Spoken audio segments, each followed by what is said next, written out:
অন্যদিকে জাহান্নামের আওয়াজ। জাহান্নাম চিল্লায় চিল্লায় বলবে, আল্লাহ কই, গুনাহগারেরা কোথায়?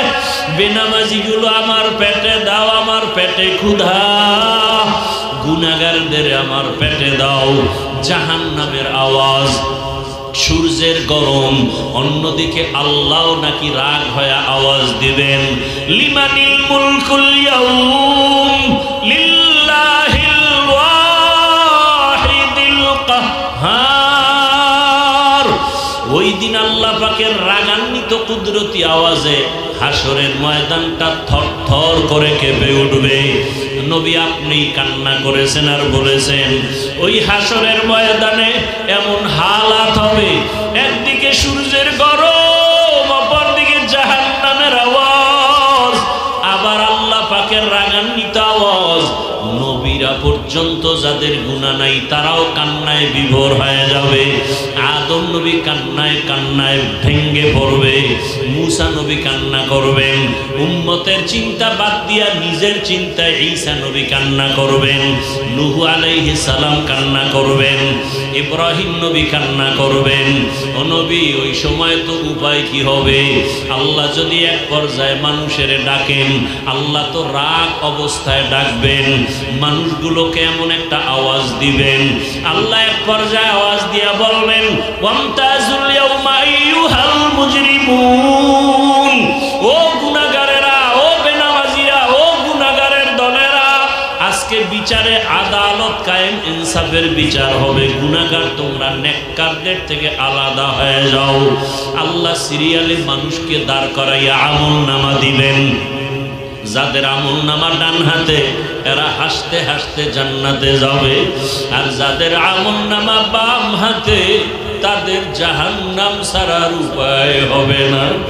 তবে আমল নামা কার ডান হাতে আসবে জানা নাই, কারটা বাম হাতে আসবে বলা যাবে না।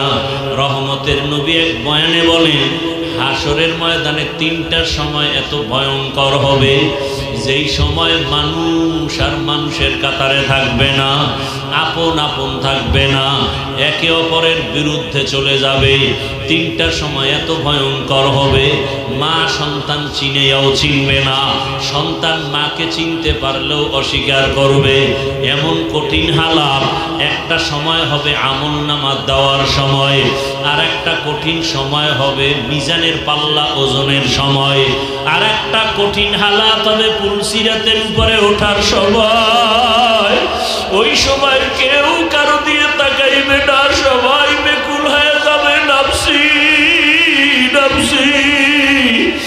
আমার আমল নামা কি ডান হাতে আসবে নাকি বাম হাতে আসবে জানা নাই। ডান হাতে যদি আসে আলহামদুলিল্লাহ, আর যদি আমার গুনার কারণে বাম হাতে চলে আসে, ওরে বাম হাতে তো এমনি দিবে না। আল্লাহ রাগ করিয়া বলবে, জাহান্নামের ফেরেশতারা, এই গুনাহগারের বুকের মাঝে ছিদ্র কর, বাম হাতটা ঢুকাইয়া পিঠের থেকে বের কর।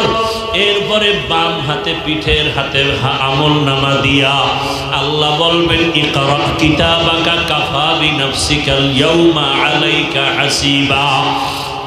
এমন অবস্থা হবে, আমল নামা পেছনের হাতে, চোখ দুইটা সামনে।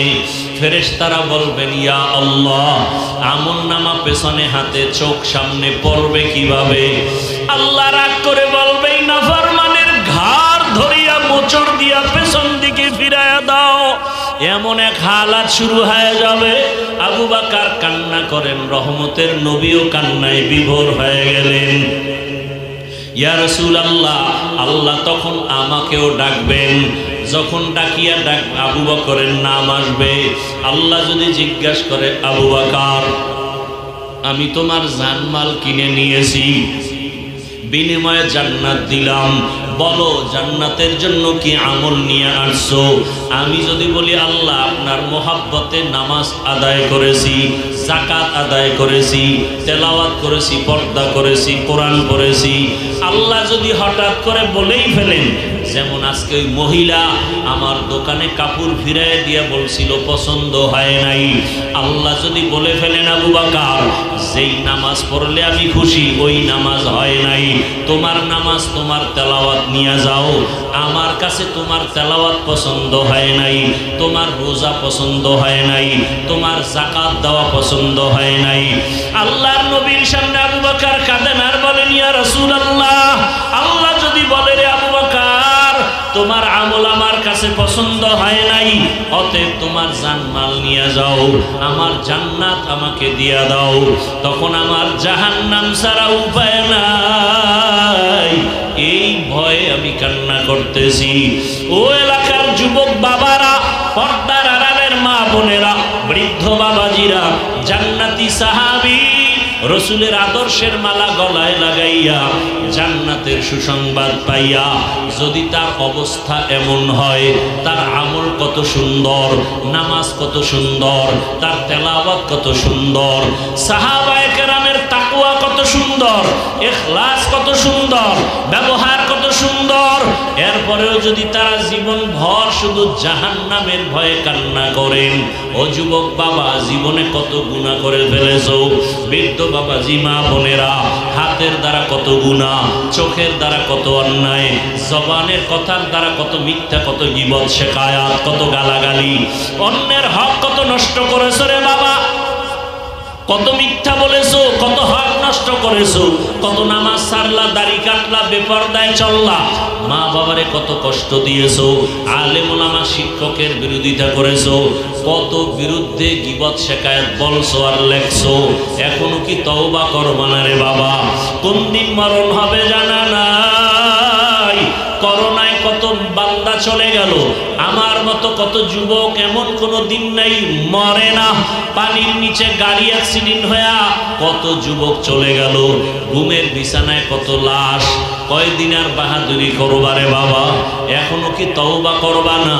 তোমার মতো কত যুবক দেখো জীবনে মাদ্রাসায় পড়ে নাই, জেনারেল লাইনে পড়িয়া গাড়ি চালায়, নামাজ ছাড়ে না, তোমার নিজেরে প্রশ্ন করো তুমি কেন পারো না?